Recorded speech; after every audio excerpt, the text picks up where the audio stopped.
परम श्रद्धेय स्वामी शरणानंद जी महाराज की वाणी का आश्रय लेकर के हम लोग अपने स्वयं के जीवन का चिंतन करने की गहराई में उतरना आरंभ कर रहे हैं। स्वामी जी स्वयं प्रज्ञाचक्षु होने पर भी सर्वदा अत्यंत प्रसन्न रहा करते थे। ऐसी अपार प्रसन्नता उनके हर क्रिया और हर उच्चारण से झलकती थी, जिसको आज भी लोग जो उनके कैसेट सुनते हैं उनके बीच में खिलखिला करके हंसने पर अनुमान से जान सकते हैं। जिन महात्माओं ने उनका दर्शन किया उनसे मैं मिला हूं और मैंने यही श्रवण किया है कि उनके जैसा प्रसन्न व्यक्तित्व कहीं देखने मिलना असंभव है। यह प्रसन्नता या आनंद का उमड़ता हुआ सागर वास्तव में उस परमात्मा के साथ समरसता का अपने आप स्वाभाविक प्रभाव है, परिणाम है। और उसी प्रकार की प्रसन्नता, उसी प्रकार का आनंद हम लोगों के भी जीवन में लहराने लग जाए, इस दृष्टि से स्वामी जी महाराज स्वयं हम लोगों को वे सूत्र प्रदान करते हैं जिनका आश्रय लेकर के हम लोग उस परम प्रसन्नता को प्राप्त हो सकते हैं, जिसका वर्णन श्री भगवान भगवद गीता में ब्रह्मभूत प्रसन्नात्मा न शोचति न कांक्षति इस प्रकार से करते हैं, अथवा चिदानंद रूप शिवोहम शिवोहम इस प्रकार की वाणी से भगवान आचार्य करते हैं। उस स्थिति को प्राप्त करना होगा तो सावधान और गंभीर होकर के हमें इन सूत्रों का विचार करना पड़ेगा। हम लोग देख रहे थे कि सबसे पहली बात हम आत्मनिरीक्षण करना सीखें। अपने स्वयं के विश्लेषण से हम लोग कतराते हैं। हम स्वयं एकांत में बैठ करके अपनी समस्त भूलों को जरा देखें, संभव हो तो लिखें।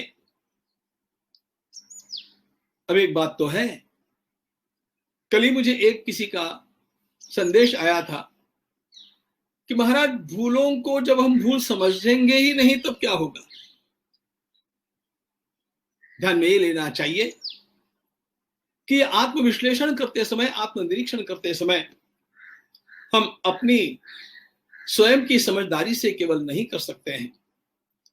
वैसे अच्छाई बुराई का सामान्य विवेक तो हम लोगों को होता है, लेकिन इसके सच्चे विवेक को जागृत करके उस विवेक के प्रकाश में हम लोगों को अपने जीवन का निरीक्षण करना चाहिए। और यह विवेक मिलता कहां से है? मेरी भूल मुझे अपनी भूल लगेगी ही नहीं यदि यह विवेक जागृत नहीं होगा। लेकिन यह विवेक मुझे मिलेगा कहां से? उत्तम श्रेष्ठ संतों के साहचर्य से और सद्ग्रंथों के अध्ययन से अपने आप अपने भीतर विवेक की जागृति आरंभ होती है। सत्संग का सबसे उत्तम परिणाम ही तो विवेक है। संपूर्ण महाभारत का अध्ययन करने पर क्या मिलेगा, इसको बतलाते हुए श्री ज्ञानेश्वर महाराज ने कहा, विवेक तरु से उद्यान। आपका विवेक जागृत हो जाएगा। वास्तव में क्या सही है, क्या सही नहीं है, इसको आप जान सकेंगे। नहीं तो दुर्योधन जो करता है, दुर्योधन को अच्छा ही लगता है, उसे अपनी भूल लगती ही नहीं है। और इसीलिए संतों के माध्यम से, सद्ग्रंथों के माध्यम से इस विवेक की जागृति होने पर जब आत्मविश्लेषण हम करेंगे तब हमारी भूल अच्छी तरह हमारे ध्यान में आ सकती है। सामान्य भूल ध्यान में वैसे आ जाए, लेकिन सभी भूलें ध्यान में आने के लिए हम लोगों के विवेक के जागरण की आवश्यकता है। इस प्रकार के विवेक के आलोक में जब हम आत्मनिरीक्षण करते हैं, एक सूत्र और भी, क्या सही है क्या सही नहीं है, इसको जानने के लिए आपके सम्मुख रखा जा सकता है। जिस क्रिया के करने में मेरे सहित सभी का हित है वो क्रिया अच्छी होती है। मेरे सहित सबका हित जिसमें है, देखो सुख एक अलग बात है, सुखोपभोग एक अलग बात है, हित एक अलग बात है।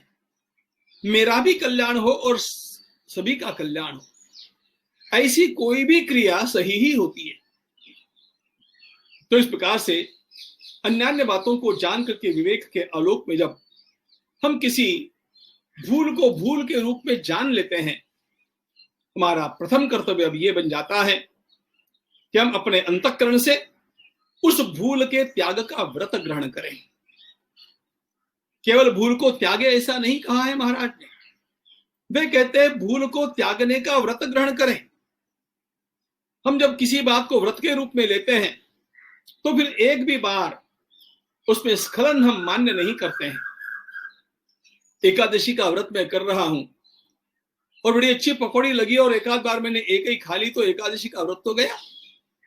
उसी प्रकार एक बात को व्रत के रूप में जब मैं ग्रहण करता हूं तो अपने आप एक भी बार मुझसे प्रमाद न हो, इसकी सावधानी मुझे बरतनी पड़ती है। जिस भूल को मैंने भूल के रूप में जान लिया, उस भूल का त्याग करने का मैं व्रत ले रहा हूं। यह भावना हमारे अंतःकरण में सुदृढ़ हो जाए, इसलिए एक बात की और भी आवश्यकता होती है। यदि मुझसे उस व्रत का स्खलन हो गया तो मैं उसके लिए प्रायश्चित क्या लूंगा, यह भी मुझे निर्धारित कर लेना चाहिए। व्रत के साथ जब प्रायश्चित होता है तो अपने आप उस व्रत में सुदृढ़ता आती है। वास्तव में की हुई भूल को अथवा जानी हुई भूल को न दोहराना, यह अपने आप में ही एक प्रायश्चित तो है, किंतु फिर भी हमारा मनोबल बढ़े और किसी प्रकार सावधानी से भी हम लोग उस भूल को दोहराए नहीं, इसके लिए उसके साथ एक प्रायश्चित जब जोड़ लिया जाता है तो अपने आप उस भूल के होने की संभावना एकदम सीमित हो जाती है, समाप्त प्राय हो जाती है। महात्मा गांधी जी जब अपने किसी भी व्रत में भूल करते तो स्वयं प्रायश्चित लेते, पूरा उपवास ही कर लेते। छत्रपति शिवाजी महाराज ने जिनके पास बाल्यकाल का शस्त्राभ्यास किया, वे दादोजी कोंडदेव स्वयं शिवाजी महाराज को संस्कार कैसे प्रदान करते हैं। देखो उनका स्वयं का जीवन कैसा था। बाल शिवाजी के साथ वे वन में जाते हैं, अमराई में जाते हैं, और सहज उनके मन में विचार आया और उन्होंने एक आम तोड़ करके उसको खा लिया। बस असावधानी की अवस्था में ये हो तो गया। उसी समय उन्होंने कहा, शिवा तलवार दो मुझे, मैं अपने इस हाथ को काटना चाहता हूं। शिवाजी महाराज ने कहा, छोटे बाल शिवाजी ने कहा, गुरुजी आप क्या कर रहे हैं? नहीं, मेरे हाथ से यह काम हुआ कैसे? इस हाथ को मुझे काट डालना चाहिए। रो करके गिड़गिड़ा करके शिवाजी महाराज ने जब उस बाल शिवाजी ने जब प्रार्थना की तो आखिर वह मामला इस बात पर पूरा हुआ। आजीवन उन्होंने अपने शर्ट की बाही को आधा ही रखा। उनके कुर्ते के बाएं हाथ की बाही पूरी है और दाहिने हाथ की आधी है।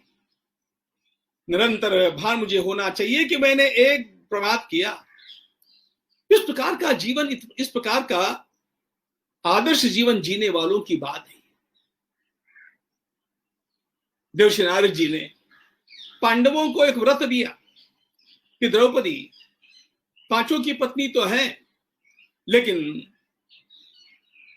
केवल 2 मास और 12 दिन के लिए एक वर्ष में, इसके अतिरिक्त समय में कोई उसके अंतःपुर में प्रवेश करेगा तो उसे 12 वर्ष का वनवास। वास्तव में जन कल्याण की कामना से गोरक्षा के लिए अर्जुन को एक बार ऐसा प्रवेश करना पड़ा। अब वह भूल कर्तव्य पूर्ति के लिए की गई भूल थी, लेकिन अर्जुन ने उसको गंभीरता से लिया और 12 वर्षों के वनवास के लिए अर्जुन चले गए। हमारे द्वारा की हुई भूल को न दोहराने का व्रत लिया जाने पर यदि मुझसे प्रमाद हो गया तो मैं उसके लिए प्रायश्चित क्या करूंगा, इसका भी निर्धारण हो जाए तो यह बात हमारे जीवन में टिकती है और वो अपना मार्ग आगे प्रशस्त करती है। एक बात और, मेरे द्वारा कभी इसी प्रकार की भूल न हो, मेरी भूल न दोहराई जाए, इस भावना को ग्रहण करके परमात्मा के समक्ष हमें अत्यंत आर्त होकर के प्रार्थना करनी चाहिए। हम लोग जब भगवान के सामने प्रार्थना करते हैं तो एक बहुत बड़ी बात हो जाती है। प्रार्थना वो करता है जिसके अंतःकरण का अहंकार लीन होता है। अभिमानी व्यक्ति प्रार्थना नहीं कर सकता, इसलिए अहंकार लीन व्यक्ति थोड़ी प्रार्थना करता है। प्रार्थना करने से उसका अहंकार और भी लीन हो जाता है। एक ओर से उसके अहंकार का विलीनीकरण आरंभ हुआ, दूसरी ओर से वह सृष्टिकर्ता अपनी कृपा उसके ऊपर बरसाता है। एक आध बात हम अपने मनोबल से अथवा दृढ़ निश्चय से ही पूरी न कर सकते हो तो उसके लिए आर्त की हुई प्रार्थना अपने आप अपने जीवन में उस परमात्मा की कृपा को बरसाती है, और फिर वो भूल दोबारा होने का कोई अवसर नहीं रह जाता है।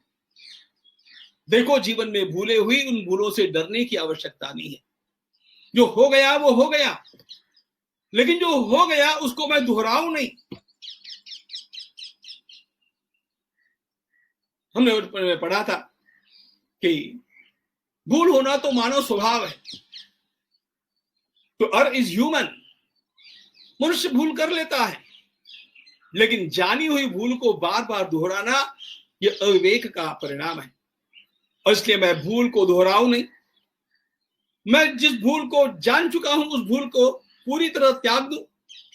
इस प्रकार के निश्चय के साथ जब कोई साधक खड़ा होता है तो देखिए, अजामिल ने अपने जीवन में कितनी भूलें की थी।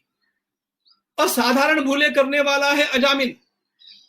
श्रीमद् भागवत में उसका लंबा चरित्र आता है और बड़ा अद्भुत है।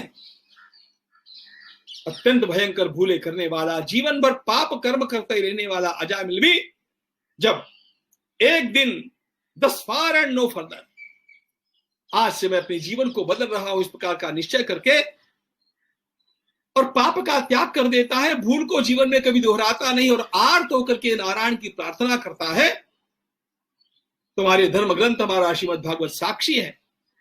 साक्षात उसके अंतिम समय में उसे ले जाने के लिए वैकुंठ से श्री भगवान का विमान आकर के पहुंचता है। क्या सिखलाती है ये बात हमें? की हुई भूल को, जिस भूल को मैंने भूल के रूप में जान लिया उसको मैं दोहराऊं नहीं, व्रत बुद्धि से इसका आचरण करूं, इसको मैं अपना तप मानूं और इस प्रकार का पुनः मेरे द्वारा प्रमाद हो जाए तो उसके लिए एक कड़ा प्रायश्चित भी ग्रहण करूं और अंतःकरण से परमात्मा के पास व्याकुल होकर के प्रार्थना करूं। वेदना युक्त अंतःकरण जब प्रार्थना से परमात्मा के सामने लीन होता है तो परमात्मा की कृपा भी बरसती है और उसके पश्चात आनंद का स्रोत उसके भीतर से फूटने की तैयारी कैसे होती है कल देखेंगे। जय श्री कृष्ण।